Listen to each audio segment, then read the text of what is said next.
Hi, and welcome to our first segment of our business video collection series. We're going to talk today about our standards and expectations on our guest experience here at the Hair Bar by Salon Zubrins.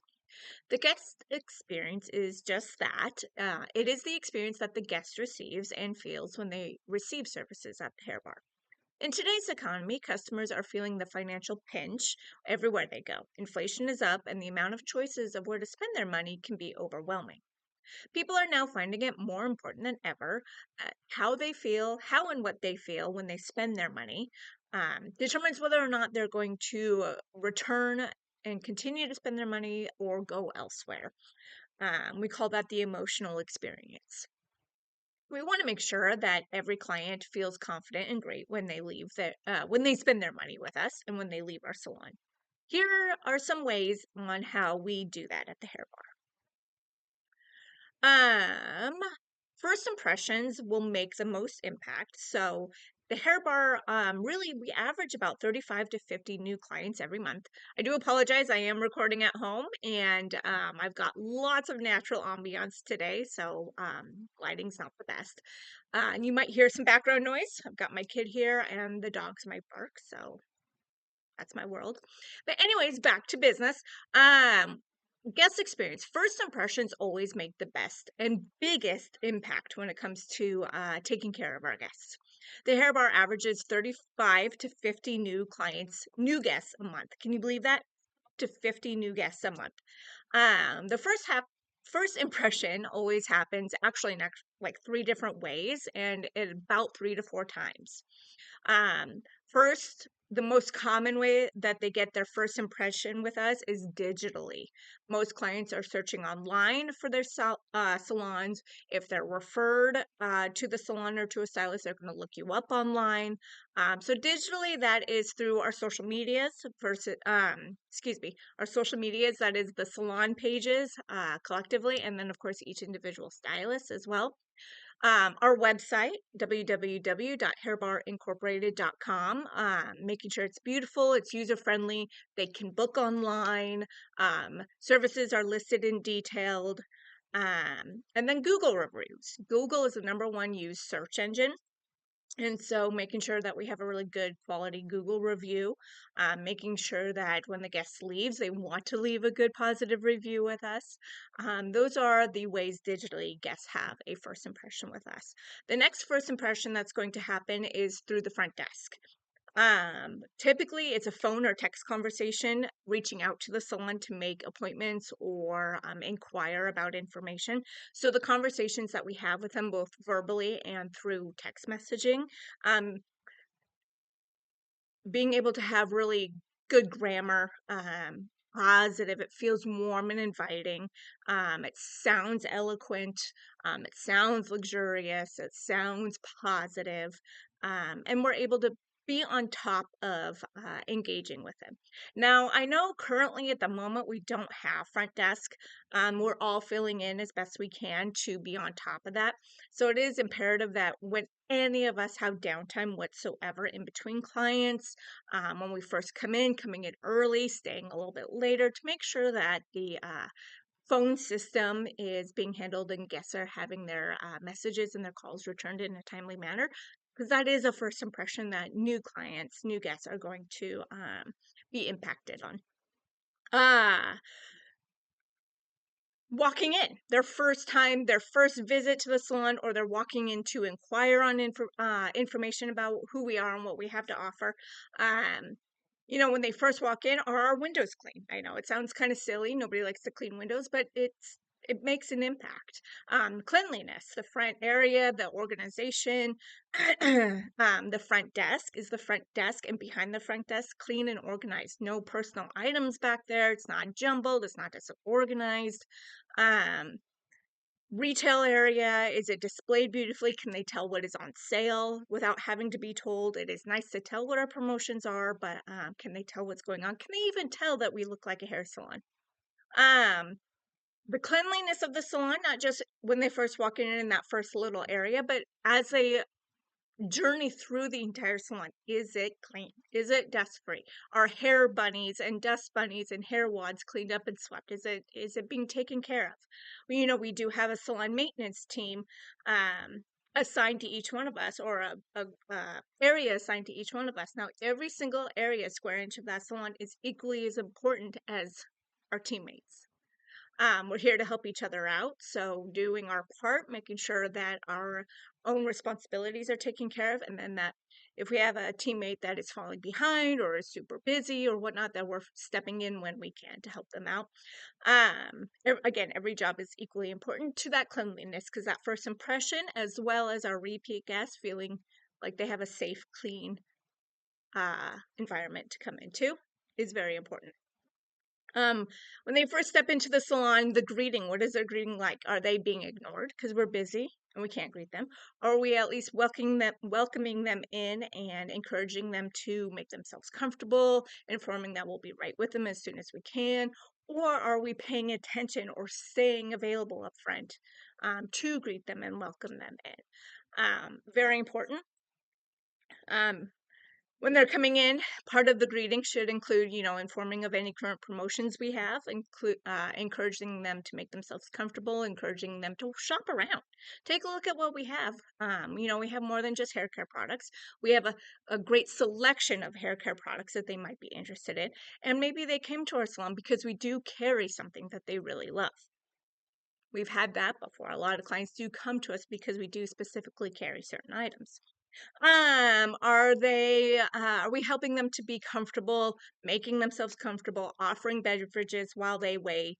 Um, New guests, if we have the time, it's also an amazing thing to offer a salon tour. Um, Showing them, the front desk, showing them the waiting area, introducing the products that we carry, showing them the stylist stations, and then showing them also where their particular stylist for the day, her station's going to be, and where they're going to be sitting, so they kind of have an idea of what to expect. And then all the way through the shampoo room, during that meantime, kind of giving a little bit of like, here's what we have to offer at the hair bar, not just what you're getting done today, but we also do X, Y, and Z. Here's our shampoo treatment area. We, give great shampoos and scalp massages. We also do deep conditioning treatments, and we do face waxings. And then in our spa room, showing them the spa room, here's some other skincare services that we have to offer here at the hair bar. And then here's our bathroom. When you need to go, it's here for you and ready to go. So we hope you enjoy your stay here at the hair bar, walking them back up so they can wait. It's the salon tour is a great time to kind of cut some ice too, break some ice, while they're waiting for their stylist. If you are their stylist, it's a great thing to do too. Just adds a little touch of personability. Lets them know where the bathroom is, right? They're always asking, where's your bathroom? Can I use it? So that way they know right away, so they don't feel awkward when they have to ask. Um, the stylist, the service provider stylist, when you're going to greet your new guests, that's another first impression. Your salon station, or excuse me, your stylist station, the cleanliness of it. Is it organized? Is the mirror clean? Is it dust free? Is there hair trapped along the wall, behind your table, on your table? Is it dusty? Is your picture, your digital frame dusty? Are your tools laid out nice and neatly organized for them on a tray or on your cart? The chair, your mat, is it covered in color? Hair, don't forget our chair seats come off, hair gets trapped in there, so that's important to get cleaned out. I want to remind service providers of something I learned a long time ago. Years ago in my career, I was taking business classes, and this is something that resonated with me. And I repeat this over and over because I have clients and family members who agree and say the same things. When you go to sit in a salon, or you come into a salon or a stylist station, previous clients' hair, color, residual mess, to them, it is disgusting. It's unsanitary. It is the equivalent to, psychologically speaking, to most people, it is the equivalent to walking into a doctor's office, an exam room, with the patient's leftover unmentionable stuff, test tubes, snot, blood, dirty equipment. It's a mess. Ew. Nobody wants to go into that kind of doctor's office. You're a professional. You're an expert. You're a businesswoman. Um, it is imperative that we're sterile and clean, right? Um, so making sure that particularly a new guest first experience with you, first impression with you as a stylist behind the chair, that your station is beautiful. Now, first impression for a new guest is great, but it should look like that all the time because your repeat guests think the same thing. They feel the same thing. They're not going to say it, but they probably won't come back if it's gross, if it's messy, if it's unorganized, if you're unprepared. Okay, so food for thought on that. Your consultation with a new guest. We'll talk about consultations in another video on what that looks like and the steps to form a good consultation. But a good consultation for a new guest is going to make sure that they feel heard, listened to, and then they're going to trust you and they're going to have confidence that you're going to be able to perform the service that they are looking for. Those impressions are really, really, really important to think about and have prepared. A good consultation for a first impression.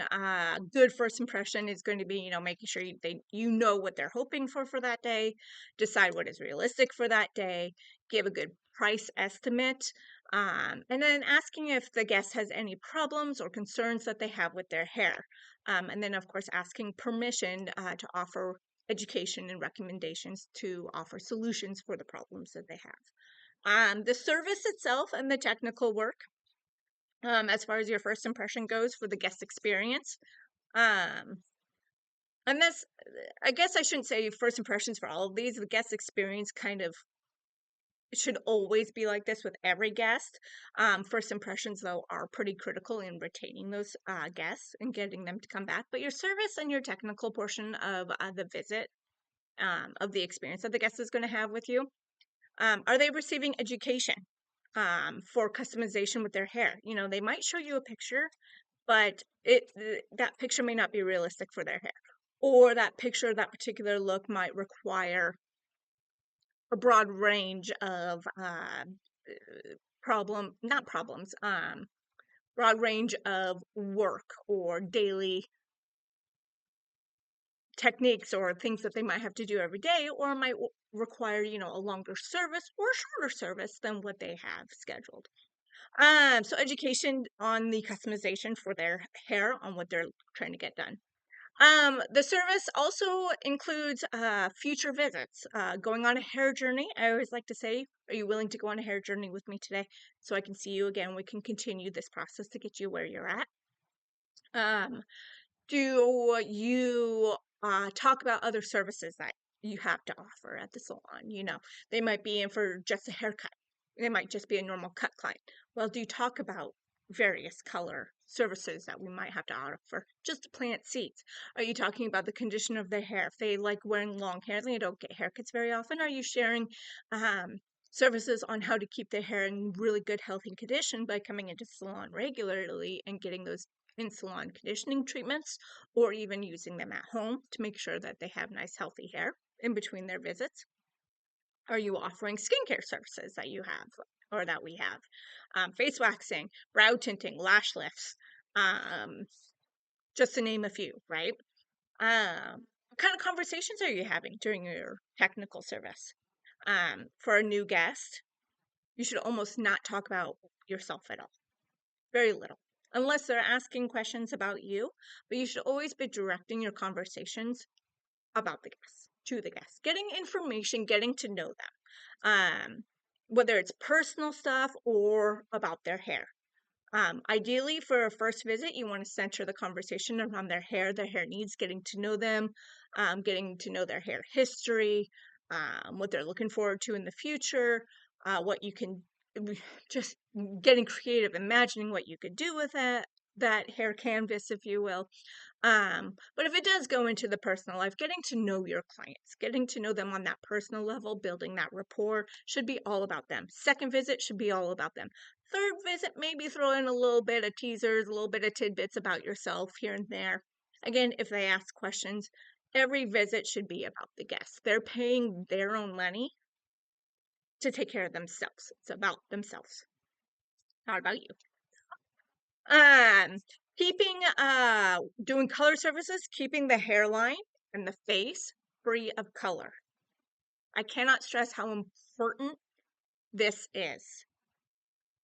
When we do a root retouch, particularly if we're covering gray, we need to make sure that this is well saturated. It can be very stubborn. Hot tips, covering gray, that's stubborn right here. Pre-cleansing it with our color stain removing pads, or the blue satin cleanser for brow waxing. It's a great hot tip. It'll get rid of any buildup, any makeup product that they have, saturate it really well, and then take those color stain remover pads and really make sure you're cleaning up right around the edge so that you're not leaving stains on the skin. Same thing, if you get color anywhere else that it should not be, should be cleaned up. As soon as you're done applying the color and your timer is set for processing, you go straight to cleaning them up. You do not wait until the shampoo portion, because by then it's already oxidized and stained their skin. Fair enough, right? Moving on to the shampoo bowl, the shampoo treatment area. Nothing's better than a really, really good scalp massage. I always equate scalp massage and feet massage to something we just don't get touched often enough on our bodies. And it's just that getting that blood flow to those areas reduces so much stress. I can't tell you how many clients of mine struggle with migraines and chronic headaches, and my scalp massage alleviates those for them. That's what a scalp massage should be. It should be almost like a medical massage, releasing tension and stress of the day for them. Making sure you give good pressure and a thorough scrub.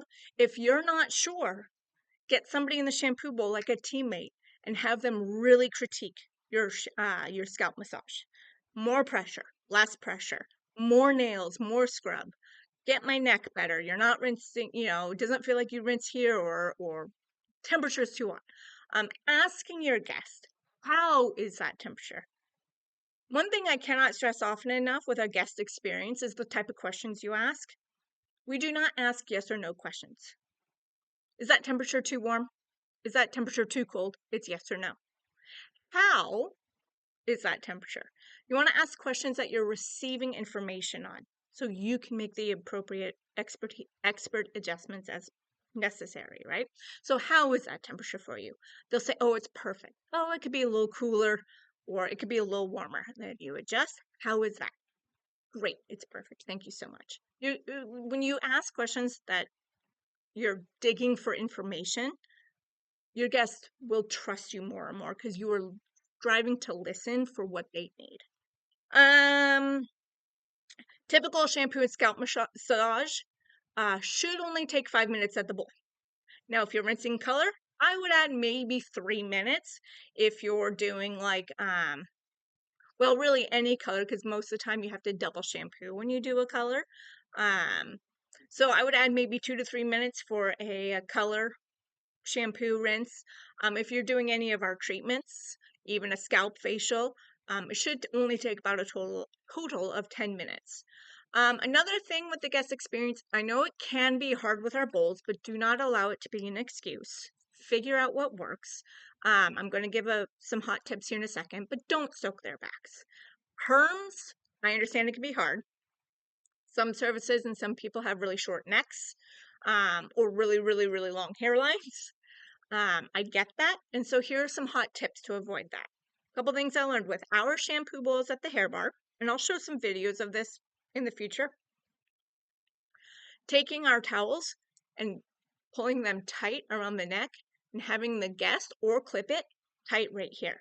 So that way this is an added cushion and an added barrier when they go back into that bowl. It really does help. Now, there may be some slight dampness sometimes, but it really does help give them that support in the bowl. The other thing that is very, very important that you don't soak their back, that's another hot tip. My sun is setting into the trees and coming through a hole, so let me adjust real quick. Is making sure the guest does not help you. When they lift up, they move around, making sure that you do it for them because when they lift up, it's too far. Versus when you can do it, you can just do it at the slightest micro levels to really make sure you're getting under that neck, into that hairline as needed, or you're turning their head so that they're not lifting up too much and getting back here if you need to do that, and so forth. Um, Another hot tip that can work also if you find it a struggle is taking some plastic saran wrap or a piece of plastic of some sort, like a plastic bag. I think we still have some, and tucking it into the collar of their shirt or on their back, and then putting the cape over them. The cape might get wet, but at least their shirt will stay dry. Keeping the bowls clean. I cannot stress this enough. Not only walking up to a clean bowl for your guest, for every repeat guest, for first impression guest, it doesn't matter. This should be done all the time, is imperative. Nobody likes to see a dirty bowl. No stylist likes to come up and frantically clean up after another stylist, whether that's the chair because it got wet, or there's color from the cape on the chair, or the bowl itself, inside and outside, has color all over it, or there's hair in the hair trap. Clean up after yourself, please. It is respectful, it is courtesy of the next stylist, of your teammate, and their guests as well. Um, Cape changes. I always love this one. We don't think about it often enough, I don't think, but this is something I really make sure I'm very aware of, and I practice as much as I can, if not all the time. If you're doing a hair color, you get color everywhere. We'll just throw balayages out there, because almost always, if you have a long hair guest and you do a balayage on her, chances are you're going to get lightener everywhere. Same thing with color glasses. If they have long hair, or you're just still getting the practice on making sure your color glass application is clean, there tends to be color everywhere. When I take my guests to the shampoo bowl, I take care of their hair, wash, condition, scalp massage. We're done, and I lift her up to sit her up. I'm going to then, at that moment, because I will have it ready for me, I will have already pre-planned, I will grab a clean cape and change out her cape. So that way, when she goes back to the station, she has a nice clean cape for her long hair to come on, and we don't have to worry about any color or product transfers. Yes, it does use more laundry. Yes, we will have to be on top of our laundry better and more frequently. It's all about the guest experience, guys. It's all about the guest experience. It will make a difference. We do not let guests lay in the bowl with toners on. I don't care what a guest says, they're not comfortable. I don't like those bowls. Shampoo bowls, I don't care how they're designed, they are not comfortable to lay in. Feet up or not, they are not comfortable. You're laying there, it's awkward, you've got your phone up, you're bored. Don't ask them if they want to lay there. Simply, they put no toner on. Toner should be put on mostly dry hair anyways. So towel dry, put their hair up in a turban if need be, or a clip. Change their cape if need be. Take them back to your station. Towel dry more. Quick air dry with a blow dryer. Quick blast dry with your blow dryer. And a quick toner application. Or towel dry really, really well at the bowl. Apply your toner at the bowl because it is quicker. Put a plastic cap on. Walk them back to your station. It also, when they stay there, even if it's a quieter day, again, it's not comfortable, but it does clog wait time for your teammates and their guests. A teammate might be waiting specifically for that bowl because of the products that are in there. So rather than them reaching over or taking product and things getting disorganized, let's be mindful of not taking shampoo bowls. Another key results area, with the guest experience is, are you providing education and expert recommendations, and are you providing solutions to their concerns and their problems? Guests know their hair in the sense of, do they have an oily or dry scalp? Is their hair straight, wavy, or curly? They know if they've got gray hair. They know if they want to keep it long or short. They know if they have specific allergies to things. That's always a good question to ask.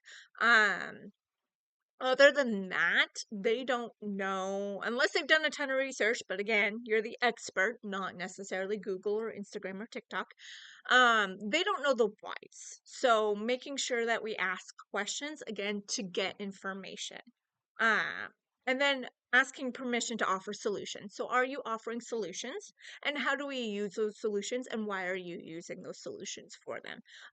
Products, both from all the way from the to shampoo to your finishing stylers, and then also the tools that you're using. Why are you using what you're using? How to use them, and what you recommend for them at home based on what are they going to do realistically at home.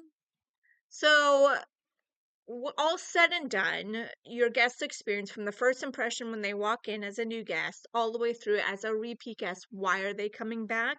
The reasons they come back, all of these quality attention that you're giving them is going to increase the positive experience that they have with you and within our salon company.